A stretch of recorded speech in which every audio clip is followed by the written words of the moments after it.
Greetings. I just want to share these stones that I have.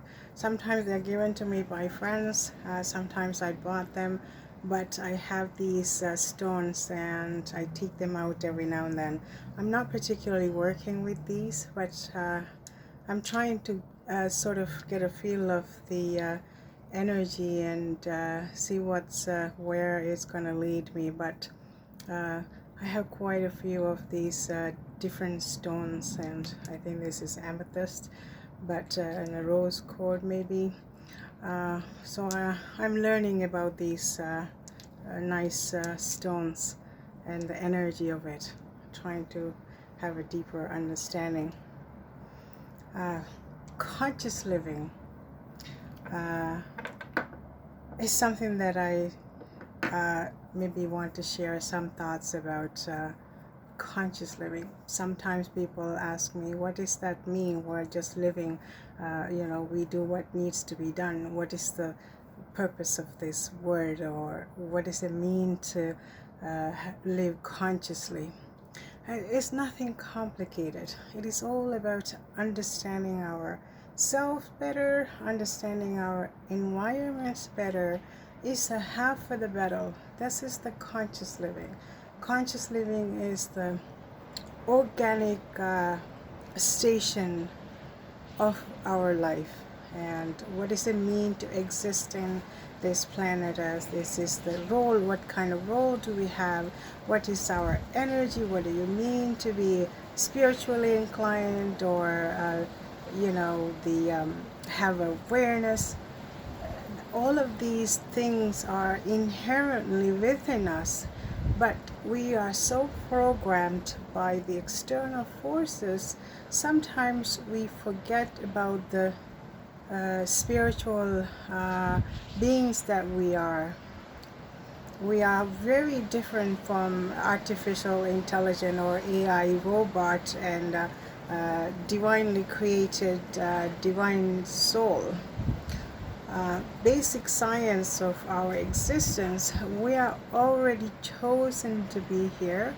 There are thousands and millions of contestants, before we conceive. So it is already a winning battle. We are chosen. We are the natural selection, and we're here. But for example, the artificial programming of the spiritual being is that they give you this information and bombarded with a lot of information to second guess yourself, to disconnect you from the divine source, disconnect from you from self and your spiritual mind, body, and spirit is one gig, but we are somewhat confused or distracted by these components, all of them. But sometimes we cannot really blame the external factors, but they're not making it easy for our existence, because they understand our worth so much more than we understand it ourselves. Perfect example, all this division that is happening in our society. They are working overtime to put this separation amongst the unity consciousness, because if the unity consciousness is the norm, the external factors have a really hard time getting in. For example, when you have a healthy mind, body, and spirit, you have a relatively healthy style of life, and you are more cautious about things, and you sort of want to protect it and maintain the healthy, low risk style of life. So this is a priority for you. And you're not running into a lot of problems, because you understand the importance of maintaining your vessel. Like a maintenance, we have to do that for everything that we own, even if it is a iron car, like metal, or doesn't matter. You still have to maintain the integrity of this vessel.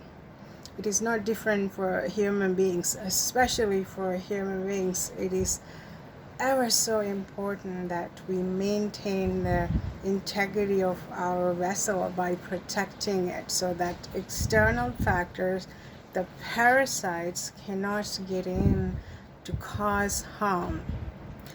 Division is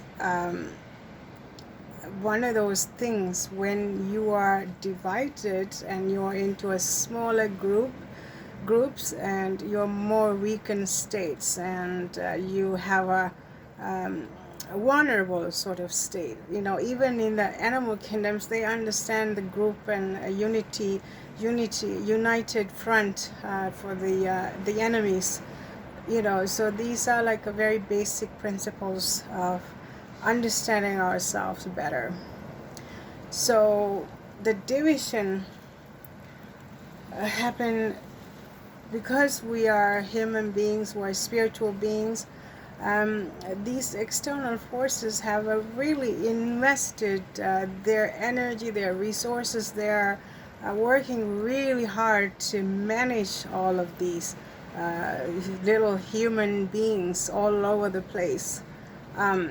And the common sense and little observation, even in our world, we divide these little groups to the third world, the developing world, or economic less, or different. It's kind of degrading itself, but it's there. And if you observe that, why are they so invested separating people and making sort of second guess themselves? They are less than, or some of them are not good enough to do anything. This is like the normal social structure in our world, which is really not accurate, because simple common sense is like a third world or developing world.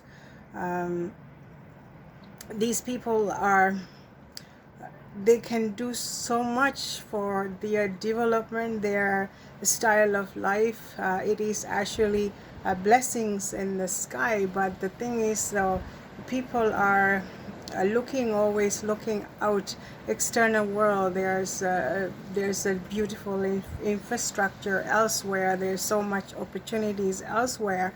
What is really important is that the unity consciousness and the families and the teamwork and developing communities, sharing knowledge and wisdom, and you get to experience your family, and this is the magical place to be in. But they have to invest their energy into creating something much more beautiful and much more holistic and very close to nature. You can go out and pick up your fruits and vegetables and such. This is like very holistic style of life, where the administrative, the business model is really not sticking their nose into these people and communities as much.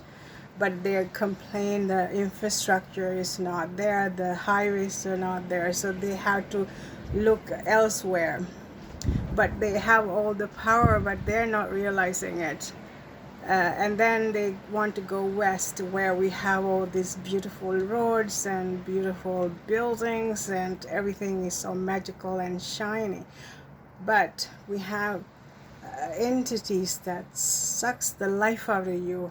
The energy that we have to give our energies to external force, and then they might allow you to keep some, and you have to sacrifice your time and your labor for these kind of models. But in reality, everywhere is a pros and cons, but we have to recognize what is most important, and what we are willing to sacrifice. It is one thing